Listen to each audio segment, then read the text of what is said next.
I got a couple. Women's basketball, we're going to try to stay hot. I have no reasoning for this other than they lost in their last game, but we're going to look for an LSU bounce back tonight. This comes from the guy. 55 points is what we're laying tonight. Woo! I'm a little nervous about this. Minus 55, but it's been a really good run. I stuck What's he, like 13-1, 15-1, something? Yeah, but we have a total right now that's actually not looking really great. So we judge. It's what have you done for me lately? Well, LSU better cover this 55 points. I can't watch because I can't cheer for a team to win by 56 They're points. Probably not even on TV. Tristan, does LSU lose a game the rest of the year? No. Yeah, here's the thing that I think about LSU, and we watched them a lot last year, and we watched them also in the tournament. LSU, although they played awesome against Iowa, and I think that's the revisionist history or the what have been the last thing that we saw, right? Yeah. So, that bias, that what's recency bias. I always get it confused. So but in the tournament, LSU didn't dominate anyone. They were winning these games last second. They almost lost to Louisville in the tournament. That's the reason that Haley Van Lith left and probably went to LSU, because they were chirping back and forth. So LSU's offense can be really a slog sometimes. They can end up scoring these 41 to 46 games. So I think they're certainly vulnerable, because when they go cold, they go ice cold. And Angel Reese, I like her a lot. Obviously, I like Haley Van Lith, but I think they're vulnerable. I think the team, obviously, to watch is South Carolina with our girl, Full Wiley. She's a freaking beast. She might be All-American this year. Who would you rather buy stock in right now, the Panthers or the Bears for the next decade plus? Because I know you're a Bryce guy. Yeah. You have your quarterback. Or would you rather be the Bears and have $100 million or whatever it is in cap space? You have 2 first-round picks that could be pick 1 and 2, pick 1 and 3. Yeah, I'm going to go Bears, because I think they're going to attract a better head coach too. So I think it's Chicago for me. They obviously don't both play in great divisions. The Lions obviously seem like they're headed in the right direction. The Packers are obviously in rebuild. We'll see what the Vikings do in the offseason.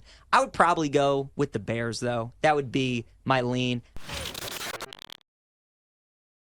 Do you guys think that if C.J. Stroud was the quarterback of the Carolina Panthers, they'd be better than 1-7, or at least look better? I think they'd look a little better, but I don't know if the result would be much better. Is Mingo a better receiver with Stroud?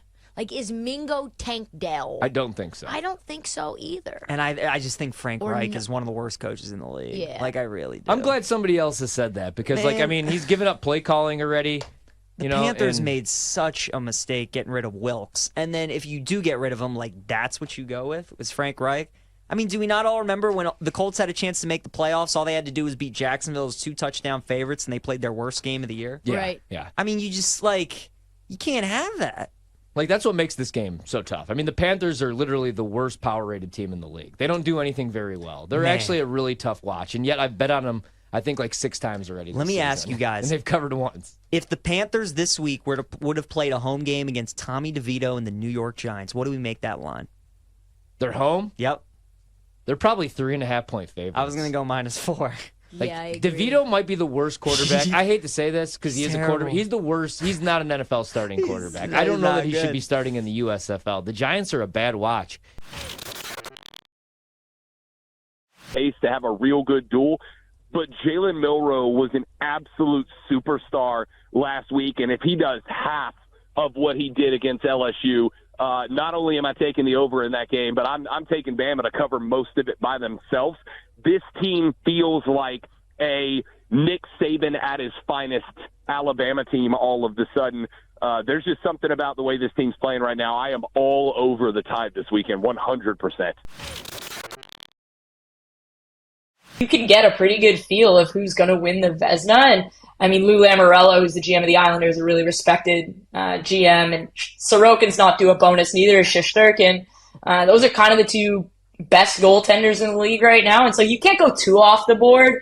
But what I mentioned with Jake Ottinger, I think he does get docked a few points because GMs will look at that and be like, well, look at Buffalo, look at Dallas and how they play defense versus somebody like Buffalo who's got Devin Levi who's going to be up for the Calder. And he's a goaltender that's been absolutely fantastic. The GMs are definitely, they have conversations about the Vezina, and I'd be lying if I said some GMs didn't try and screw with each other a little bit with that award. I love the Ducks. I had them as kind of like my surprise team this year, but a surprise team in that they were not going to be dead last, which a lot of people assumed they were. That run, it is smoke and mirrors. The reality of the situation is if you look at their luck factor, which is PDO, it is sky high. They have 4 players shooting over 25% right now, when realistically those players' career averages are around 11%. And when all of that regresses back to their career averages, that is going to hurt, and it's not going to be fun. They're getting really good goaltending, and John Gibson has really fallen off the past few seasons, and he seems to have really found his game because he's playing a little bit less with the young goaltender Lucas Dostal. But I'm expecting both of those goaltenders to hit a wall. I don't think it's inherently sustainable, but I do think the Ducks are going to be outside of the lottery. I think they're going to be a team that, come the trade deadline, is going to sell off players, but they're going to be a competitive team all year. How far off do you think the Blackhawks are from being like a real actual contender? I mean, they're 4-7 right now. They're playing Tampa Bay, tied up at 1 right now in the first period. How long do you think that takes for them to rebuild? Well, they got a piece that certainly speeds things up. It's always helpful when you have a generational talent. You got Kevin Korchinski on the back end. I like Lucas Reichel. I think they're probably 2 years away from contending for the playoffs, and they're probably 4 or 5 years away from being a true contender. Because of the new lottery rules, they aren't eligible to win the lottery this year, and they're only eligible to win next season. And even then, once they do that, they can't win for quite a few years after that. So yes, they won the lottery, the generational talent lottery, but it's going to be very hard to accumulate kind of the star players that you're going to need to rebuild that hockey team. There are some really good pieces that are coming. Obviously, you have Connor Bedard, and that's super helpful. But if you look at it in Edmonton, they've got the 2 best players in the league, and they can't do anything because everyone around them is just an absolute tire fire, including the goaltending. And that's the other thing in Chicago, is the goaltending is a mess. I expect that will correct over the next few years. They're going to have to bring in somebody, but I think they're probably 4 or 5 years away from being in the conversation of a contending team.